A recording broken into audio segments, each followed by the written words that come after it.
Good morning, everyone. I'm back. Sorta, kinda. I'm back. After half a dozen outtakes, false starts, and what have you, several coughing spells, I hope to be able to do this video. It's been a long time since I've been with you. I caught a really bad respiratory infection coming back from a seminar in California. And even after steroid shot and really strong antibiotics and what have you, it just didn't want to let go. But I tell you what, it's good to be back with you. My name is Don K. Preston. I am the president of Preterist Research Institute of Ardmore, Oklahoma. And by the way, this is about all the volume I've got. My voice is very slow coming back. We've been involved in a study of the resurrection of 1 Corinthians chapter 15.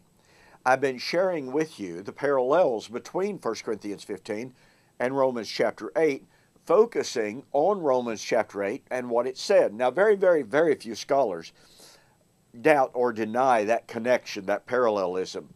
But in Romans chapter 8, Paul said the whole creation groans in labor pains until now. And I've been sharing with you that concept of the messianic birth pains, the messianic woes. In Jewish thought, all throughout the Old Testament, the messianic woes, and this is called the Great Tribulation. Okay? It's the end time suffering. But the Great Tribulation and the resurrection are inextricably bound together. I've given you, and we have examined text after text after text in the Old Testament in which the Great Tribulation, the time of Jacob's trouble, and just the woman being in travail, i.e. Israel being in travail, giving birth to the kingdom, giving birth to the judgment, giving birth to the resurrection. Hosea chapter 13 and 14, which is the very text that Paul uses for his doctrine of the resurrection, ties the birth pains with the resurrection. Now, folks, when the Bible ties the Great Tribulation with the resurrection, as it does in Isaiah 25 and 26. It does in Daniel chapter 12, verse 1 and 2. It does in Hosea 13 and 14. So when the Bible makes that connection between the Great Tribulation and the resurrection, you and I have absolutely no right to insert a so far 2,500, 2,600, 2,800 year gap of time between the Great Tribulation and the resurrection. Now, obviously, the incredible fact about this is that these birth pains and the Great Tribulation are specifically stated by Jesus to occur in the first century leading up to his coming in the judgment of Jerusalem in AD 70. I want you to notice, and by the way, in the Preterist Pilgrim Weekend, July 12 through 14, 2018, in which we're going to be talking about getting back to the basics. What are the basics of covenant eschatology? My lessons are going to focus on Matthew chapter 24. No one doubts that Matthew 24 is Jesus' most extensive discussion of eschatology. Most attempt to divide Matthew 24 into two subjects: fall of Jerusalem and the end of the world. I'm going to share with you that Matthew 24 and 25 are one united discourse, not two, and that is related strictly and solely to the end of the Old Covenant age in AD 70. Now, what that means is, if Matthew 24 and 25 is all about the end of the Old Covenant age in AD 70, then since Matthew 24 and 25 serve as the source for most, if not all, of the New Testament doctrine and teaching of the coming of the Lord, judgment, and resurrection, that means the rest of this teaching is likewise about the coming of the Lord in AD 70. Okay, now remember, Paul said the whole creation groans in labor pains until now. What was he looking for? the resurrection, the redemption of the body, Romans 8:23. All right? Where did Paul get his doctrine? Where did Paul get his gospel? Where did Paul get his eschatology? Well, in Galatians 1:11 and 12, Paul said, "This I certify, brethren, that the gospel which I delivered to you, I did not receive it by man, nor by the teaching of man, nor from an angel, but from Jesus Christ himself." Pure and simple. Okay. Now watch this. Matthew chapter 24, Jesus told his apostles, "Many are going to come in my name, saying, I am the Christ, and will deceive many. You will hear of wars and rumors of wars. See that you're not troubled, for all these things must come to pass, but the end is not yet. For nation will rise against nation, kingdom against kingdom.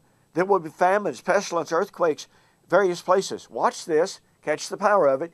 "These are the beginning of sorrows." Well, the word sorrows there is not a good translation. These are the beginning of the birth pains. Oh, by the way, it's the same word as in Romans chapter 8. The whole creation groans in labor pains until now. Paul's writing, by the way, in the late 50s in Romans.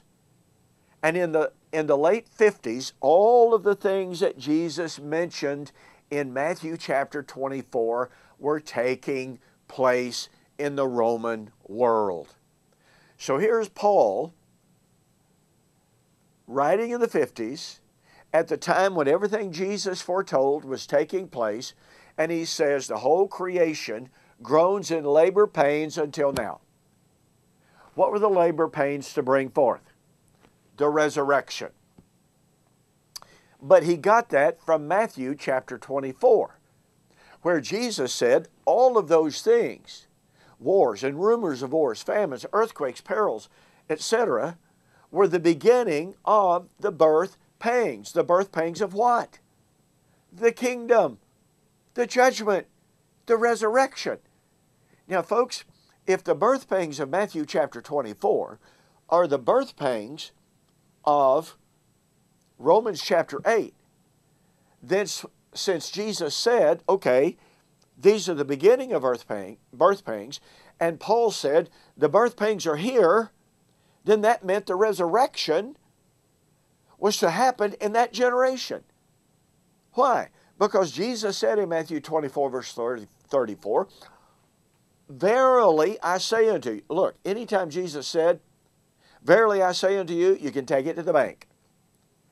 "Verily I say unto you, this generation will by no means pass until all of these things are fulfilled."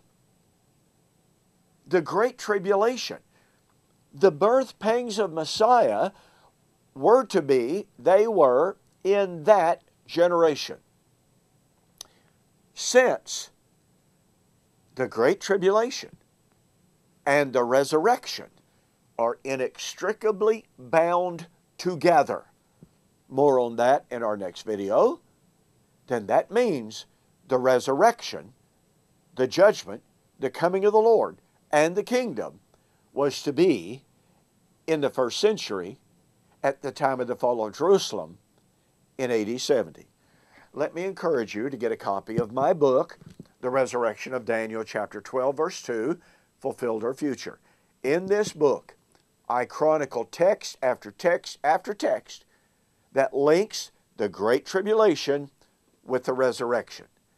Let me reiterate, folks, you cannot divide the Great Tribulation from the resurrection. If you admit that the Great Tribulation was in the first century, the resurrection was in the first century. So get a copy of my book. Go to my website, BibleProphecy.com or DonKPreston.com. Order the book. Let me know that you saw the offer on YouTube or Facebook, and I'll pay your shipping. Well, thank you so much for joining me for this morning's morning musings. I apologize that my throat's still not up to snuff, but Lord willing, we'll continue this to show the relationship between those birth pangs, the Great Tribulation, coming of the Lord, the judgment, and the resurrection in the first century on the flip side. We'll see you there.